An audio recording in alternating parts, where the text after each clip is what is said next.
Good morning, students. Today, in a 10th class, I have completed, already, the electricity chapter, current chapter, and all the NCERT question also. Some of the important questions of NCERT and a board question I am going to take. First of all, you can see on this page, I am taking NCERT exemplars. There remain some examples, MCQ type in a NCERT books. You all know that now there will be MCQs in the final question papers, so they are very important part of our examinations. We have to concentrate on them very carefully. So first question statement, you can see a cell, a resistor, a key, and an ammeter are arranged as shown in the circuit. The current recorded in the ammeter will be. So what is given?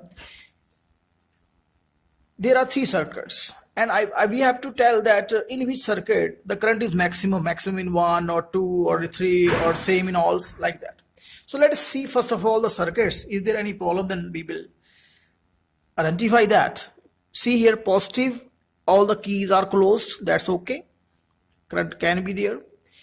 Then the current will complete circuit this way, this way, this way, this way through a resistor. And here is the problem. Here ammeter negative is connected with the positive. This is wrong.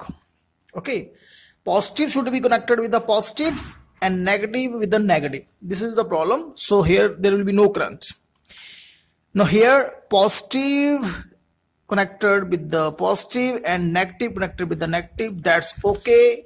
This means here can be a current. Here the positive is connected with the negative, again this is wrong, means B is the answer. In a second part the current will be maximum, right? Now let us take second questions. What is the ask? In the following circuit, heat produced in the resistor or combinations can be single resistor or can be combination of resistors. Connector 12 volt will be. So we have to find out the heat, right? See here is the one resistor only, so resistance is only 2 ohm. Here is 2 and 2 are in series, then total is 4 ohm. Here 2 and 2 are in parallel, so resistance is 1 ohm, है ना? 1 over Rp is equal to 1 over R1, 1 over R2. 2 is the LCM, then Rp reciprocal we will take, right? बेटा मैं समझता हूं कि आपको series और parallel जो है वो बिल्कुल समझ आया है कि क्या होते हैं रजिस्टर्स. एक बार फिर से छोटा सा रिवीजन करते हैं. मैंने जब आपको सीरीज और पैरेलल रजिस्टर बताए थे तब बताया था कि अगर करंट को सिर्फ एक रास्ता मिल रहा है ना, ये सिर्फ एक रास्ता ऐसे जाएगा, तो इसको बोलते हैं कि ये सीरीज कॉम्बिनेशन है. लेकिन अगर करंट को दो रास्ते मिल रहे हैं, देखो करंट यहां से यहां ऐसे जा सकता है, ठीक है, तो हम कहेंगे कि ये पहला रास्ता हो गया, फर्स्ट वे. एंड करंट यहां से होके यहां पर भी जा सकता है, तो ये दूसरा रास्ता हो गया. देखो ध्यान रखना है कि आप पॉजिटिव से जाके नेगेटिव तक जाओगे, ऐसे नहीं कर सकते. आप यहां से चले और आप कहोगे सर यहां से आए और यूं चले गए और यूं आ गए और यूं आ गए. No, it's wrong. पॉजिटिव से पॉजिटिव में नहीं आ सकते, ठीक है, तो आपको पॉजिटिव से नेगेटिव जाना पड़ेगा. तो यहां दो रास्ते हैं, तो ये पैरेलल कॉम्बिनेशन है, ठीक है. जैसे मैंने आपको बहुत सारे सर्किट डायग्राम बताए थे, जैसे एक सर्किट हम और करके बताता हूं बेटा कि ये आपके पास एक रजिस्टर है, एक और है, और ये इस तरह से सर्किट है. अब करंट यहां से गया, यूं गया एंड कंप्लीटेड दिस पाथ. सो ये क्या हुआ? ये सिर्फ एक ही रास्ता है, सिर्फ ये एक ही रास्ता है, ये सीरीज के अंदर से. तो ये होता है सीरीज और पैरेलल कॉम्बिनेशंस. क्लियर? अब हमारा क्वेश्चन ये है कि हमें हीट निकालनी है. तो हीट के लिए हमें दिया क्या क्या है, देखो समझना है इस चीज को. हमें एक तो वोल्टेज दे रखी है कि सबको 12 मिल रही है. देखो ये भी 12 देगा सर्किट में, ये भी 12 देगा, और इन पैरेलल्स को भी 12 मिलने वाली है. एक में रेजिस्टेंस 2 है, एक में रेजिस्टेंस 4 है सीरीज के अंदर, और पैरेलल के अंदर जो रेजिस्टेंस है वो 1 है. तो हीट प्रोड्यूस बी और आर का फॉर्मूला देखो, हमारे पास फॉर्मूले हैं I square R T, V square over R T and V I T. तो वोल्टेज और रेजिस्टेंस किस में आ रहा है, इसमें आ रहा है, तो हम ये वाला फार्मूला यूज करेंगे, राइट। तो जैसे मैं हीट इस फर्स्ट सर्किट के लिए निकालूंगा, तो सिंपल अगर मैं कहूं फार्मूला, वोल्टेज सबको सेम मिल रही है, तो हीट जो है वो वोल्टेज सेम है तो प्रोपोर्शनलिटी खा लेगा, टाइम सेम है, आर के साथ इनवर्स रिलेशन आ गया, ठीक है। तो यहां हीट प्रोड्यूस कितनी हुई, पहले केस के अंदर 1/2, और यहां हीट प्रोड्यूस कितनी हुई 1/4, और यहां कितनी हुई 1/1। आप देख सकते हो ये 1 है, ये हाफ है, ये 1/4 है। तो सबसे ज्यादा हीट कहां है, ये 1 है। सबसे कम कहां है, यहां है सीरीज के अंदर। तो सबसे ज्यादा हीट 1 यहां पैरेलल के अंदर प्रोड्यूस होगी जहां की रेजिस्टेंस सबसे कम होगी। So the answer this is right, D maximum in case 3, third case के अंदर सबसे ज्यादा हीट प्रोड्यूस होने वाली है, ठीक बेटा। Know the next question, electrical resistivity of a given metallic wire depends upon its length, thickness, shape, nature of the material.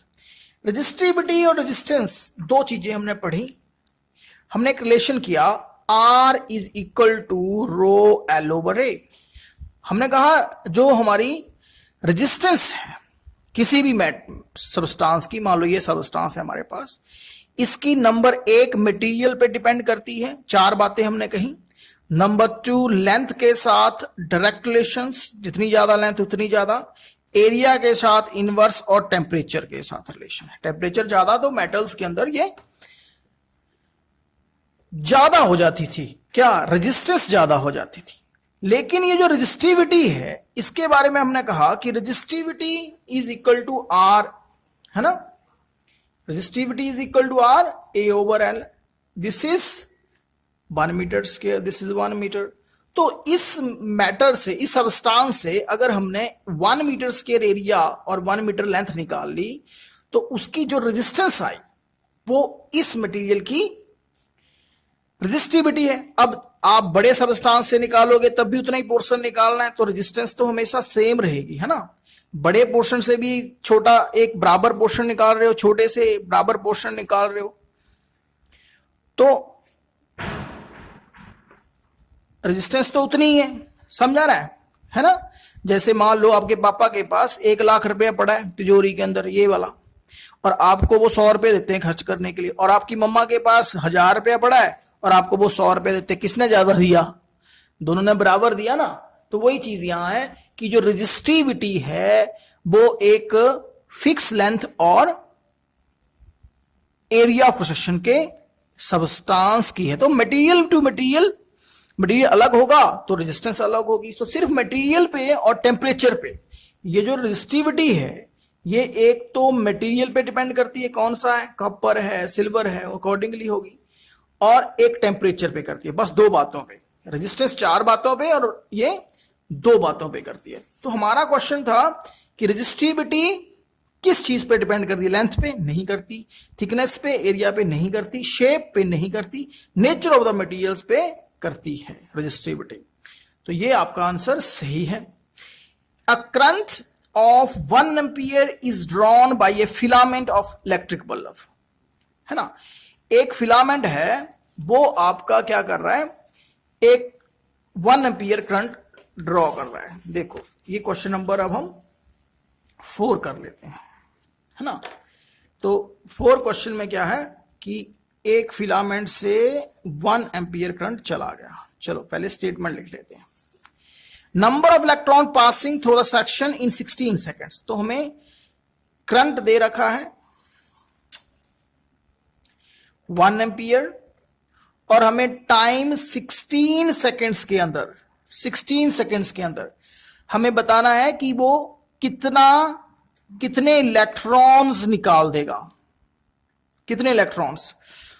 तो आप इलेक्ट्रॉन सीधा नहीं निकाल सकते, आप चार्ज निकालो, भाई कितना चार्ज निकाल लेगा। देखो करंट एक्चुअल में होता क्या है, सबसे पहले ये समझते हैं। करंट का मतलब होता है कि चार्ज जो यूनिट टाइम में फ्लो हो गया। अगर हम करंट 1 एम्पियर ले रहे हैं तो 1 कूलम 1 सेकंड में निकल गया, ऐसे बोलते हैं ना बेटा। 1 ampere current means 1 coulomb charge flows in 1 second. तो समझ लो कि यहां 1 एम्पियर करंट है तो 1 कूलम चार्ज 1 सेकंड में फ्लो कर गया है। तो हम इसको कुछ इस तरह से लिख सकते हैं, इन सॉल्व करते हैं अब हम, इन 1 सेकंड चार्ज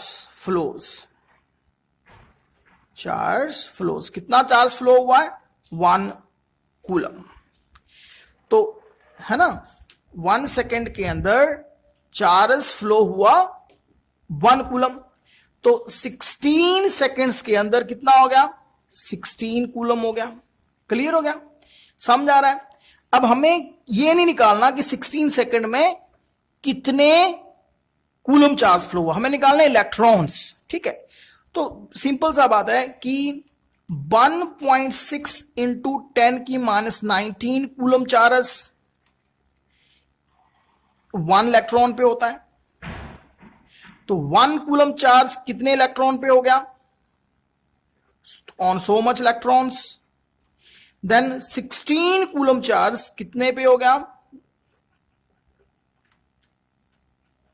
16 कूलम चार्ज है ना, 16 निकला हुआ। तो इतने इलेक्ट्रॉन्स जो है 16 कूलम चार्ज फ्लो करवाएंगे। तो 16 कूलम चार्ज अगर फ्लो होता है 16 सेकंड्स के अंदर, तो इलेक्ट्रॉन कितने निकल गए, इतने निकल गए जी इलेक्ट्रॉन्स। ठीक है, देखो ये डेसिमल्स यहां जाके यहां माइनस, यहां 20 बना देगा, 10 की 20, इसने इसको कट कर लिया, ये -20 हो जाके ऊपर, एंड 10 की 20 सेकेंड 20 इलेक्ट्रॉन्स। तो 16 कूलम्स चार्ज मतलब 10 की 20 इलेक्ट्रॉन्स निकल जाएंगे यहां से। तो आपका आंसर 10 की 20 सही है। क्वेश्चन नंबर 5 लेते हैं। Identify the circuit in the figure given below in which the electrical components have been properly connected. तो एक प्रॉब्लम है किसी में जिसमें सही है वो बताना है। तो देखना क्या होता है, सबसे पहले पॉजिटिव से है कि नहीं, ये पॉजिटिव से है। और यहां ये बोल्ट मीटर सीरीज में नहीं लग सकता, क्योंकि बोल्ट मीटर जो होता है इसकी जो रेजिस्टेंस होती है बेटा वो इनफाइनाइट होती है, तो ये करंट को जाने नहीं देता। देखो I is B over R, infinite. Something over infinite means zero, कोई करंट नहीं होगा, तो ये हम सीरीज में नहीं लगा सकते। अब यहां देखो इसको, ये करंट गया और एक बिल्कुल सही लगा हुआ है, और यहां से पॉजिटिव के साथ पॉजिटिव लगा हुआ, ये सर्किट बिल्कुल सही है। ये वोल्ट मीटर रजिस्टर के पैरेलल में है और ये सीरीज में लगा है। इसमें क्या है, ये एमीटर पैरेलल में है और वोल्ट मीटर सीरीज में है, तो ये करंट नहीं होने देगा, ये सर्किट गलत हो गया। एंड यहाँ पे ये वोल्ट मीटर बिल्कुल ठीक लगा है, लेकिन ये जो है ये एमीटर गलत लगा हुआ है, यहाँ इसका नेगेटिव दिखा दे रखा है, ये गलत है। तो सही कौन सा है, सेकंड वाला, दिस इज द आंसर। 5 का जो आंसर है वो सेकंड सही है। What is the maximum resistance which can be made using 5 register each of 1/5। तो मैक्सिमम रेजिस्टेंस का मतलब क्या है, आप सीरीज में लगाओगे, है ना, आपको पता है कि सीरीज में जब हम लगाते हैं तो सबसे ज्यादा हमें रेजिस्टेंस मिलती है, और जब हम पैरेलल में लगाते हैं तो हमें सबसे कम रेजिस्टेंस मिलती है। नेक्स्ट क्वेश्चन इसी से रिलेटेड है। तो अब आप देखोगे कि यहां पे 5 एलसीएम, ऊपर 5 बना एंड 1, सो मैक्सिमम रेजिस्टेंस कितनी हो गई जो 1/5 बना सकता है, वो डी है। और मिनिमम कितनी हो गई, यहां 5, ये 5 ऊपर चला जाएगा, 25 बन गया, सिंपल। एंड आरपी निकालना है तो रेसिप्रोकल लोगे, आरपी इज 1/25, है ना, पैरेलल रेजिस्टेंस। तो 25/1 का क्या बन गया, 1/25, तो आरपी 1/25 बन गया। दी प्रॉपर रिप्रेजेंटेशन ऑफ सेल्स, है ना, ये पहला सही है। मैंने आपको जब भी बताया था इसके बारे में बेटा कि ये एक सेल है, ये दूसरा सेल है, ये तीसरा सेल है, तो नेगेटिव को पॉजिटिव से, नेगेटिव को पॉजिटिव से, पॉजिटिव को नेगेटिव से ऐसे जोड़ते हैं। देखो ये एक सेल होता है, जैसे मैं ये बता रहा हूं आपको, ये एक सेल है, ठीक है, एक ये सेल है, ऐसे होता है ना एक्चुअल जो फिजिकल उसकी अपीयरेंस है, ऐसे होती है सेल की, this is the physical appearance. ये वाला जो पोर्शन है ये नेगेटिव होता है, ये पॉजिटिव होता है बेटा, है ना, ये नेगेटिव ये पॉजिटिव, ये नेगेटिव ये पॉजिटिव, तो ऐसे लगाते हो ना आप, इसको यहां लगा देते हो, इसको यहां लगा देते हो, है ना, तो ये पॉजिटिव और ये नेगेटिव, यहां लाइन लगाने की जरूरत नहीं है, ये समझा ना, ये जो पोर्शन है ये पॉजिटिव है, सॉरी ये नेगेटिव है, ये वाला पॉजिटिव होता है, ये वाला नेगेटिव होता है, दिस इज कैप पे पॉजिटिव होता है बेटा, कैप पे पॉजिटिव, ठीक है, तो कैप पे पॉजिटिव एंड ये थर्ड आ गया, इनको इस तरह से बीच में वायर लगा के, this is the correct combination. Clear?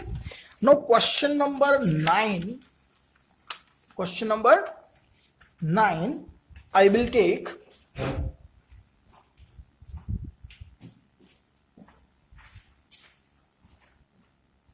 in this question, which of the following represents voltage? Voltage को कौन रिप्रेजेंट कर रहा है? ठीक है, तो सबसे पहले वोल्टेज का फॉर्मूला देखो आप, इसको करने के लिए B is equal to W over Q, पता ना बेटा, I is equal to Q over T and Q is equal to IT. So here you can write this way, work, current, time. See, first is right. Okay. 10th question, a cylindrical conductor of length L and uniform area of cross section A has resistance R, another conductor of 2L and resistance R of the same material has area of cross sections. So this is easy one, but they are saying that you have two resistors of length L and area of cross section A, its resistance is R. You have one more whose length is, you will take a double 2L, then what will be the area? Just imagine that this is A1 area and this is the question mark and resistance is equals, right? So see, resistance of this is equal to rho L over A and resistance of this, which is same, can be written as rho L in place of L length 2L and area we don't know. Okay, see here, same material, so same resistivity, its length is L, its area is A, its length is 2L and area we don't know, so equating 1 and 2, we will keep both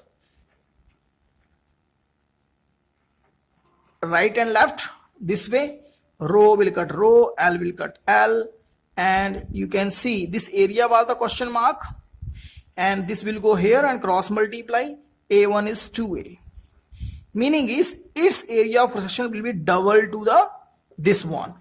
10th question, this is the right answer. Okay, done.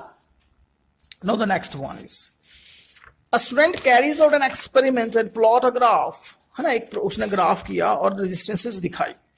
देखो एक बात आपको बताई गई थी बेटा कि if you are taking here a voltage and here is the current, then you are taking the slope of the graph. This is voltage and this is current.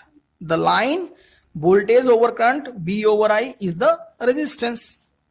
But if opposite case will be there, meaning is here will be a I and here will be a voltage, then this over this will be the resistance, means I over V. So what is the meaning? If you will calculate the slope, then slope will be I over V.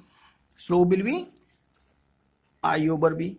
What the resistance is? V over I. So for a resistance, we have to take opposite of the slope. है ना? R is what? V over I. Take the reciprocal.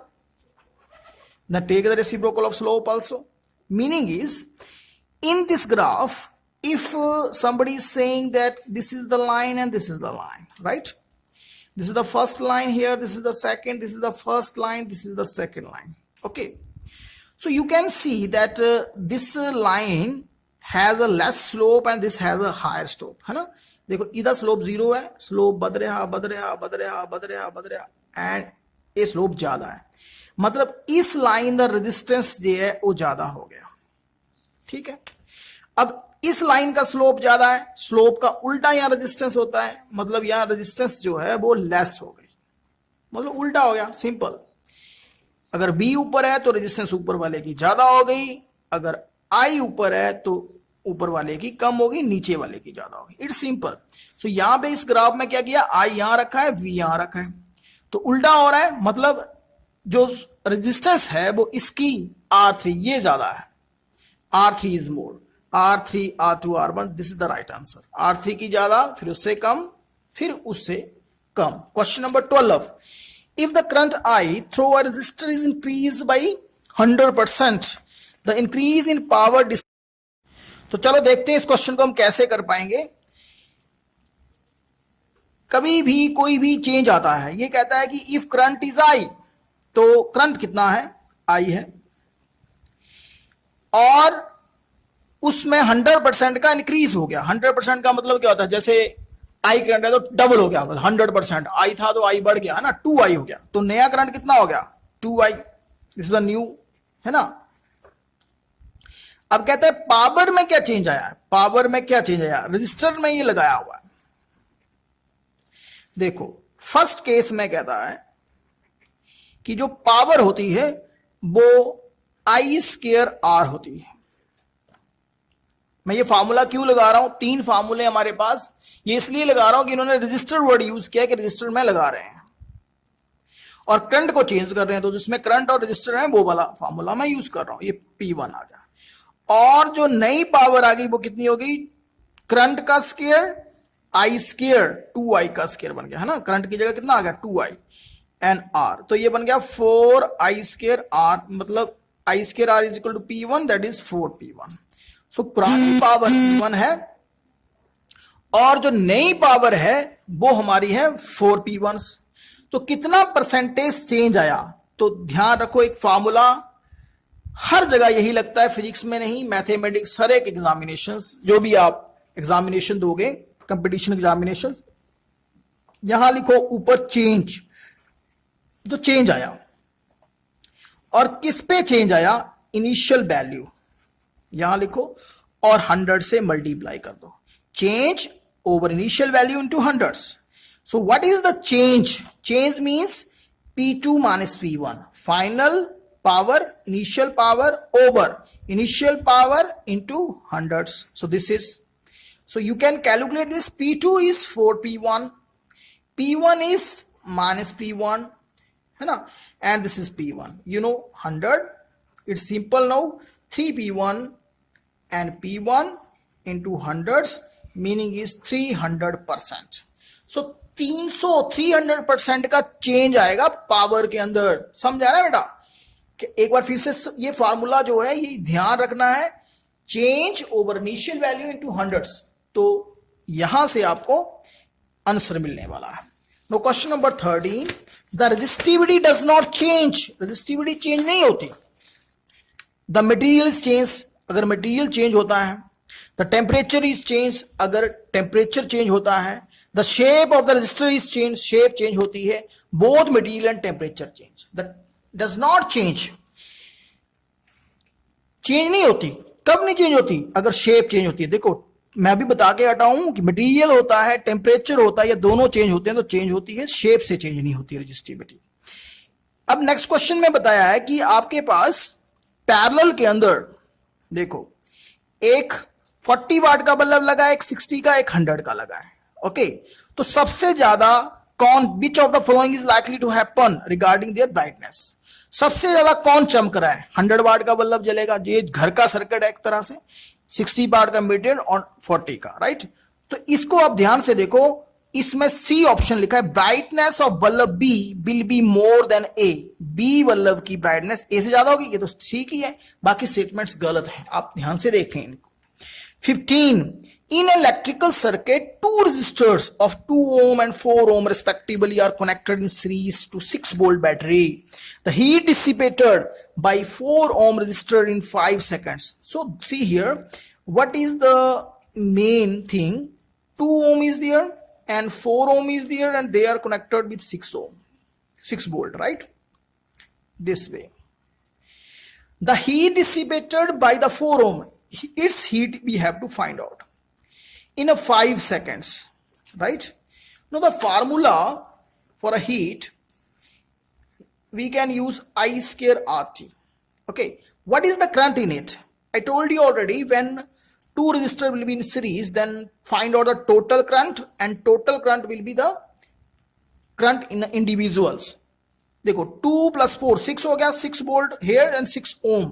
I is B 6 volt, R 6 ohm means 1 ampere current. यहाँ 1 है, यहाँ 1 है, right. तो current कितना है इस 4 ohm में 1. रेजिस्टेंस कितनी है इसकी 4 की 4. टाइम कितना दिया हुआ है 5 सेकेंड्स, मतलब 20 जूल्स हीट प्रोड्यूस हुई. An electric kettle consume 1 kilowatt of electric power when operated at 220 volt. A fuse wire of what rating must be used for it? In detail, we will study these all things in a next chapter, but little bit I will explain because the question is here in front of us. They are saying that in this question, in question number 16, the power is 1000 kilowatt means 1000 and voltage is this, right? So how much current it will draw? कितना current ये खींचने वाला है? Power is VI, I is P over V, 1000 over 220. This will cut this 11 and 50, and this way it will be 4 and approximately 4.5. तो 4.5 current ये खींचने वाला है. तो ये जो फ्यूज होता है ये बेटा सीरीज में लगाते हैं हम. ये 4.5 करंट को जाने देना चाहिए इसको, है ना, रोकना नहीं चाहिए. अगर रोकेगा तो ये अगले वाला जो कैटल है वो काम नहीं करेगा. तो यहाँ आंसर में 1 2 4 और 5 दिए हैं. तो इसकी जो कैपेसिटी है, करंट रेटिंग है, वो मुझे हमें 5 रखनी है कि 4.5 को जाने दे. 5 होगा तो उसे नीचे वाले को जाने देगा. अगर आप इसको 4 रखते 4 ओम, तो ये 4 ओम तक ही जाने देता फ्यूज. इससे ज्यादा करंट पे ये जो है पंजाबी च कहते मच जाता, अगे जान नहीं दिंदा करंट, है ना, ਇਹਦਾ सर्किट टूट जाता. ਅਸੀਂ 5 एम्पीयर रखांगे ਤਾਂ जो है वो बढ़िया ये करंट ਨੂੰ ਜਾਣ देगा. Two resistor of resistances 2 4 when connected to a battery will have same current. देखो this you know already कि 2 ohm और 4 ohm अगर ਅਸੀਂ सीरीज ਚਲਾਏ ਨੇ ਤਾਂ ਉਹਨਾਂ ਦੇ ਵਿੱਚ ਕੀ ਹੁੰਦਾ ਹੈ, ਕੀ ਚੀਜ਼ ਸੇਮ ਹੁੰਦੀ ਹੈ. ਤੁਸੀਂ ਜਾਣਦੇ ਹੋ ਕਿ ਸੀਰੀਜ਼ ਦੇ ਵਿੱਚ ਜੋ ਹੈ ਉਹ सेम करंट फ्लो होता है. तो ये वाला आंसर सही है. Unit of power may also be defined as. Power जो है उसका जो यूनिट है ये कहते हैं वो तुसी की होर लिख सकते हो. Power is VI volt ampere, है ना. ये आंसर है. Thank you.